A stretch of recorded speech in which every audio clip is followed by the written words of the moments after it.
منزل القرآن يا خالق الإنسان يا رب يا رحمن شكرا يا جعلنا الليل لباسا وجعلنا النهار معاشا وبنينا فوقكم سبعا شدادا وجعلنا سراجا وهاجا وأنزلنا من المعصرات ماء ثجاجا لنخرج به حبا ونباتا وجنات الفافا۔ اللہ تعالیٰ کے فضل و کرم اور اس کی توفیق سے سورہ نبا کی تفسیر چل رہی ہے۔ پچھلے درس میں بات بتائی گئی کہ کفار مکہ کا سب سے بڑا اعتراض یہ تھا کہ ایک انسان جب مر کر مٹی مٹی ہو جائے گا، اس کا وجود ختم ہو جائے گا، تو کیسے وہ دوبارہ زندہ کیا جائے گا۔ تو اللہ تعالیٰ نے ان کا جواب دینے سے پہلے اپنی قدرت کاملہ کی چند دلیلیں پیش کی ہے۔ ایسے دلیلیں پیش کی ہے کہ انسانی عقل حیرت زدہ ہے کہ اللہ تعالیٰ کتنی قدرتوں والا ہے۔ تو اللہ تعالیٰ نے عظیم الشان اپنی قدرت کاملہ کی دلیل پیش کر کے انسان سے کہتا ہے کہ انسان اللہ تعالیٰ ان تمام چیزوں پر قادر ہے، اتنی بڑی بڑی چیزوں کو وجود میں لا سکتا ہے، تو تم کو دوبارہ پیدا کرنا اس کے لیے کیا مشکل کام ہے۔ فرمایا أَلَمْ نَجْعَلِ الْأَرْضَ مِهَادًا، کیا ہم نے زمین کو تمہارے لیے بچھونا نہیں بنایا، وَالْجِبَالَ أَوْتَادًا، پہاڑوں کو میخوں کی طرح اس کے اندر نہیں گاڑا، وَخَلَقْنَاكُمْ أَزْوَاجًا، اور ہم نے تم کو جوڑ جوڑ بنایا، وَجَعَلْنَا نَوْمَكُمْ سُبَاتًا، اور ہم نے بنایا تمہاری نیند کو تمہاری راحت کا ذریعہ۔ اس کے بعد فرمایا وَجَعَلْنَا اللَّيْلَ لِبَاسًا، اور بنایا ہم نے رات کو لباس، رات کو ہم نے لباس بنایا۔ لباس کے کیا معنی ہیں؟ لباس کے معنی ہیں زینت کے ہے، دوسرا معنی ہے ستر، اور تیسرا معنی قوت۔ یعنی لباس ایک انسان کی ستر پوشی کرتا ہے، اسی طرح رات کو لباس کہا گیا۔ رات ایک انسان کی ستر پوشی کرتی ہے، انسان کو چھپا لیتی ہے۔ انسان چاہے رات میں گناہ کرے چھپ جاتے ہیں، چاہے رات میں نیکیاں کرے وہ بھی چھپ جاتے ہیں۔ نیک لوگ ہوتے ہیں رات کی تنہائی میں، رات کی تاریکی میں سب سے کٹ کر اپنا تعلق اللہ سے جوڑتے ہیں، رجوع اللہ ہوتے ہیں، اللہ کو پکارتے ہیں۔ کوئی اور نہیں جانتا کہ ان کے اور اللہ کے درمیان کیا معاملہ ہے۔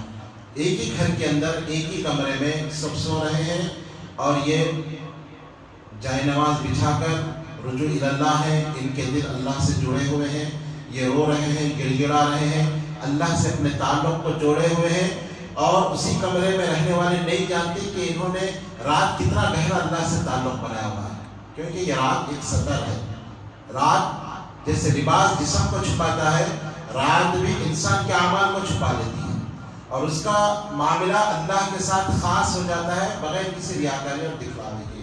اور اسی طرح اگر کوئی رات میں گناہ کرنا چاہے وہ بھی لوگوں کی نظروں سے اوجھل ہوتا ہے، لوگ زنا کرتے ہیں، بدکاری کرتے ہیں، گناہ کرتے ہیں، تو اس طرح رات ستر پوشی کا کام کرتا ہے۔ اسی طرح لباس زینت ہے تو رات بھی ایک زینت ہے، رات میں خوبصورتی ہے۔ رات اگر نہ ہو تو انسان کی زندگی اچیرن ہے، اگر دن ہی دن ہوتا رات نہ ہوتی تو انسان پریشان ہو جاتے۔ انسان کیسے اپنے آپ کو تھکاوٹ دور کر کے دوسرے دن کام کرنے کے لیے کیسے تیار ہو سکتے تھے؟ تو رات اللہ کی نعمتوں میں ایک عظیم نعمت ہے۔ اسی طرح اللہ تعالیٰ نے ایک آیت میں فرمایا کہ اگر دن ہی دن رہتا تو بتلاؤ رات کون تمہارے لیے لے کر آتا، اور اگر رات ہی رات ہوتی تو کون وہ ذات ہے جو دن کا اجالا تمہارے لیے پیدا کرے؟ اللہ کے علاوہ کیا کسی کے پاس قدرت ہے؟ جب یہ عظیم نشانی اللہ تعالیٰ وجود میں لا سکتا ہے، اتنے بڑے دن کو پیدا کر سکتا ہے، اتنی بڑی رات کو، اتنے بڑے اندھیرے کو لا سکتا ہے، تو انسان تجھ کو پیدا کرنا کون سا مشکل کام ہے؟ اسی طرح رات ایک قوت بھی ہے کہ دن بھر کا تھکا ہوا انسان جب رات میں آرام کرتا ہے تو دوبارہ اس کو قوت آ جاتی ہے، اور پھر وہ اپنی پوری قوت کے ساتھ دوسرے دن اپنے کام پہ لگ جاتا ہے۔ تو فرمایا وَجَعَلْنَا اللَّيْلَ لِبَاسًا، اور بنایا ہم نے رات کو لباس، وَجَعَلْنَا النَّهَارَ مَعَاشًا، اور بنایا ہم نے نہار کو، دن کو معاش کا ذریعہ بنایا۔ معیشت سے ہے، کمانے کا ذریعہ ہم نے دن کو بنایا۔ دن میں ایک انسان روٹی روزی کو تلاش کرتا ہے، کام کاج کرنے نکلتا ہے۔ دن میں کسان اپنے کھیتوں میں فصل کو بوتا ہے، بیج کو ڈالتا ہے۔ دن نہ ہوتی تو انسان کی زندگی حیران ہو جاتی۔ تو فرمایا کہ ہم نے دن کو کام کاج کا ذریعہ بنایا، معیشت کا ذریعہ بنایا۔ دن میں تم محنت کرتے ہو، کماتے ہو۔ تو یہ ایک شریعت ہے، یہ فطرت ہے کہ رات کو آرام کیا جائے اور دن کو کام کیا جائے۔ جو اس فطرت پہ عمل کرتے ہیں وہ صحت مند بھی رہتے ہیں، ان کے مالوں میں برکت بھی دی جاتی ہے۔ لیکن آج معاملہ الٹ گیا ہے، لوگ دن میں سوتے ہیں اور رات میں کماتے ہیں، رات میں کمانے کی کوشش کرتے ہیں۔ اس سے انسانی زندگی اجیرن ہو رہی ہے، اس سے بیماریاں آ رہی ہیں، کیونکہ یہ فطرت کے خلاف ہے۔ ایک انسان کو چاہیے کہ وہ دن میں محنت کرے، دن میں دن رات کا اس لیے کہ دن بنایا گیا کام کرنے کے لیے، اور رات میں وہ آرام کرے اس لیے کہ رات بنائی گئی آرام کرنے کے لیے۔ جو لوگ فطرت سے بغاوت کرتے ہیں، دن میں سوتے ہیں اور رات کو کام کرتے ہیں، وہ بہت جلد پاگل ہو جاتے ہیں۔ پاگلوں کا مرض ان کے اندر آ جاتا ہے۔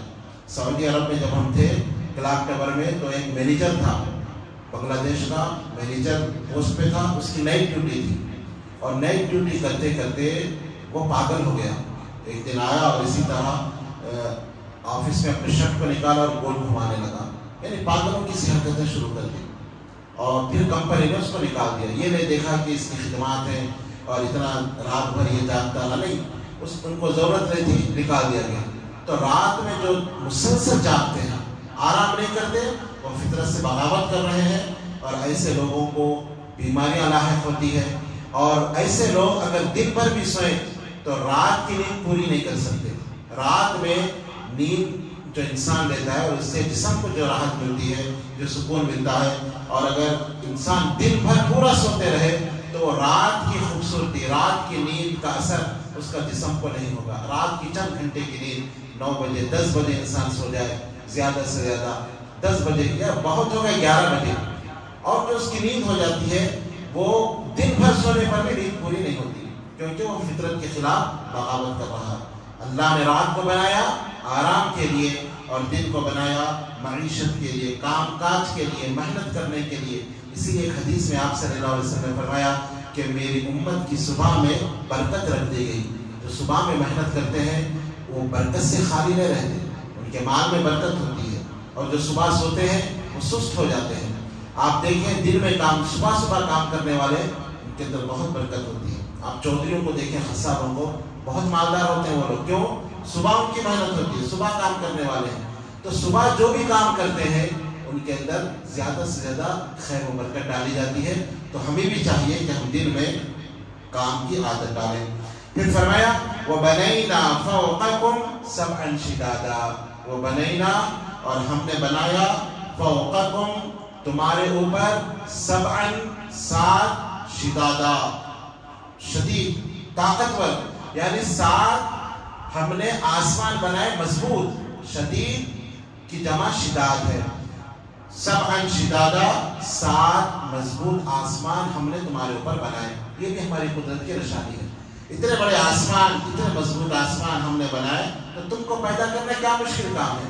أَأَنْتُمْ أَشَدُّ خَلْقًا أَمِ السَّمَاءُ بَنَاهَا، باعتبار خلقت انسان تیری پیدائش زیادہ مشکل ہے یا آسمانوں کی؟ اتنے مضبوط آسمان، اتنے بہترین آسمان اللہ نے بنائے کہ ہزاروں سال ہو گئے آسمان کو بنے ہوئے، لیکن آج تک ان آسمانوں کے اندر کوئی شگاف نہیں۔ ان روشن چراغ بنایا، ایسا سورج بنایا جو روشنی سے بھرا ہوا ہے۔ اس سورج کی 2 صفتیں ہیں، ایک یہ کہ سورج کے اندر روشنی بھی ہے، اور دوسری صفت یہ کہ سورج کے اندر حرارت بھی ہے۔ روشنی کے اپنے ایک فائدے ہیں، حرارت کے اپنے ایک فائدے ہیں۔ روشنی سے دن نکلتا ہے، انسان فائدہ اٹھاتا ہے، اور اس کی حرارت سے بھی انسان فائدہ اٹھاتا ہے۔ اس کی حرارت سے آپ کے جو درخت ہوتے ہیں ان کو فائدہ ہوتا ہے، اس کی حرارت سے فصلوں کو فائدہ ہوتا ہے، اس کی حرارت سے، اس کی جو حرارت ہوتی ہے اس سے بچوں کو فائدہ ہوتا ہے، وٹامن ڈی ملتا ہے، انسانی جسم کو فائدہ ہوتا ہے۔ اسی طرح ارقان اگر ہو جائے بچوں کو، اس کی حرارت کے اندر سورج کی دھوپ میں لے جائیں، اس کی حرارت سے فائدہ ہوتا ہے۔ اس کی حرارت سے سولار سسٹم انسان نے بنایا ہے۔ تو اللہ تعالیٰ نے فرمایا کہ ایسا ہم نے سورج کو بنایا جس کے اندر دو صفتیں ہیں، ایک تو روشنی بھی ہے اور دوسری حرارت بھی ہے۔ روشنی کے الگ فائدے ہیں اور حرارت کے الگ فائدے ہیں۔ وَأَنزَلْنَا مِنَ الْمُعْصِرَاتِ مَاءً ثَجَّاجًا، اور ہم نے نازل کیا من المعصرات، بادلوں سے، ماءً ثجاجا، ایسا پانی جو موسلادھار ہے، موسلادھار پانی ہم نے بادلوں سے نازل کیا۔ فرمایا لنخرج به حبا ونباتا، پھر اس بارش سے ہم نکالتے ہیں، خرجا نکالنے کو کہا جاتا ہے، اسی لیے خروج کہتے ہیں، خروج ایگزٹ، خروج لگ گیا یعنی نکال دیا گیا، اسی سے خرجا لنخرج، ہم نکالتے ہیں اس بارش کے پانی سے، کیا نکالتے ہیں؟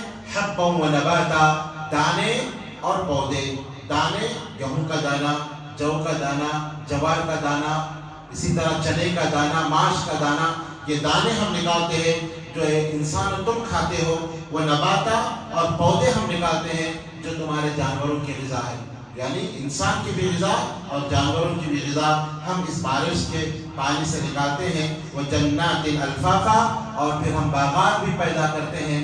جنات جنت کی جمع ہے اور جنت باغات کو کہا جاتا ہے، ہم باغات کو بھی اس پانی سے نکالتے ہیں۔ الفافا، ایسے باغات کو پیدا کرتے ہیں جس کے پتے ایک دوسرے میں ملے ہوتے ہیں، یعنی گھنے گھنے باغات کو ہم اس بارش کے ذریعے پیدا کرتے ہیں۔ تو اللہ تعالیٰ نے اپنے قدرت کاملہ کی 11 دلیلیں کفار مکہ کے اس اعتراض پر پیش کی کہ تم یہ کہتے ہو کہ اللہ مردوں کو کیسا زندہ کرے گا؟ ایحسب الانسان ان لن نجمع عظاما، انسان یہ گمان کرتا ہے اس کی ہڈیوں کو کون جمع کرے گا؟ بلا قادرین علی ان نسوی بنانا، ہم تو ایسا جمع کرنے پہ قادر ہیں کہ تمہاری ہڈیاں تو دور کی بات ہے، تمہارے انگلیوں کے پور کو بھی ہم جمع کریں گے، بلکہ انگلیوں کے پور کے جو نشانات ہیں وہ بھی ہم اسی طرح جمع کرنے پر ہم قادر ہیں۔ تو اللہ تعالیٰ نے 11 دلیلیں ان کے جواب میں پیش کی۔ اس کے بعد پھر اللہ تعالیٰ نے قیامت کا نقشہ کھینچا، اس کے بعد کی آیتوں میں کہ قیامت کا دن آنے والا ہے۔ وہ 11 دلیلیں ایسی عظیم الشان دلیلیں ہیں جس کا کوئی انسان انکار نہیں کر سکتا۔ فرمایا ہم نے زمین کو تمہارے لیے بچھونا بنایا، پہاڑوں کو میخیں بنا دیا، تم کو جوڑ جوڑ پیدا کیا، تمہاری نیند کو تمہاری سکون کا ذریعہ بنایا، تمہاری نہار کو، تمہارے دنوں کو تمہارے معاش کا ذریعہ بنایا، تمہاری رات کو تمہارے لیے لباس بنایا، تمہارے اوپر 7 مضبوط آسمان بنائے، اور پھر اس میں ایک چمکتا ہوا سورج تمہارے لیے ہم نے سجایا، اور پھر آسمان سے بادلوں سے ہم موسلادھار بارش برساتے ہیں، اور پھر زمین سے تمہارے لیے اور تمہارے جانوروں کے لیے اناج کو نکالتے ہیں، باغات کو بناتے ہیں۔ جب اللہ تعالیٰ ان تمام چیزوں کو جو دن رات تم اپنی آنکھوں سے دیکھتے ہو، اور دن رات تم جو ہے بچپن سے پیدا ہو جب سے مرے دم تک یہ تمام چیزوں کو تم دیکھتے ہو، اس کی قدرت کاملہ کی یہ نشانیاں، تو اللہ تعالیٰ جب روزانہ اور تمہاری آنکھوں کے سامنے ایسی عظیم الشان چیزیں پیدا کر سکتا ہے، تو انسان تمہاری کیا حیثیت ہے اس کائنات کے مقابلے میں؟ تم کو پیدا کرنا کیوں دشوار ہے، کیوں تم کو سمجھ میں نہیں آتا؟ اللہ تعالیٰ نے ان کے بعد اب قیامت کا نقشہ کھینچا ہے۔ کل کے درس میں قیامت کی ہولناکیاں اور قیامت کے دن کیا ہوگا، نیک لوگوں کو کیا ملے گا اور برے لوگوں کو کیا ملے گا، اس کی تفصیل انشاءاللہ اللہ نے چاہا تو کل کے درس میں آئے گی۔ اللہ تعالیٰ سے دعا ہے کہ صحیح معنوں میں قرآن کو سمجھنے اور اس کے مطابق زندگی گزارنے کی ہمیں توفیق عطا فرمائے، اور قیامت کی تیاری کرنے اور قیامت کے لیے نیک اعمال کرنے کی اللہ تعالیٰ مجھے اور آپ کو توفیق عطا فرمائے۔ آمین یا رب العالمین۔ وآخر دعوانا الحمد للہ رب العالمین۔ سبحان اللہ بحمدہ، سبحانک اللہم وبحمدک، واشہد ان لا الہ الا انت استغفرک واتوب الیک۔ يا منزل